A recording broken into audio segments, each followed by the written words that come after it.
會唔會呃人嘅呢？以我而家嘅經歷過呢，我大陸呃人嘅。我今年就79歲，我就姓陳嘅，叫 Susan。我自己中意織下嘢啊，或者繡下嘢啊，中意做啲小手工，做下衫啊，樣嘢都去學下咁樣咯。因為我有隻牙咧，就已經係半年噶啦，已經係即係掹咗半年噶啦。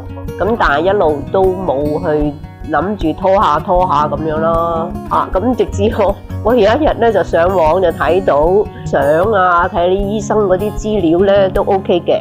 咁我心中咧就睇會唔會呃人嘅咧？咁卒之我嚟到見到有啲香港人喺度啦，咁我又問過啲香港人，咁見到護士啊。個個都好 nice， 個地方呢度又好大，好乾淨。我應該喺 YouTube 嘅，應該有時可能有小紅書有睇到嘅。咁第一佢就話為長者服務嘅，幫助啲長者嘅咁樣，咁所以我就過嚟試下咯。快、靚、正。多謝呢個機構可以幫到啲年長嘅人，而且可以令到香港人咧覺得深圳咧唔係呃人嘅。但係以我而家嘅經歷過咧，覺得唔係咯。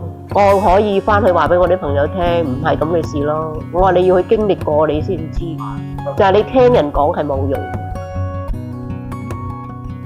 我叫佢可能可以嚟呢度試下咯，去體驗下咯。多謝你哋嘅服務好好咯，同埋大家嘅團體都好好咯，大家都德佩美口腔有一個咁好嘅服務。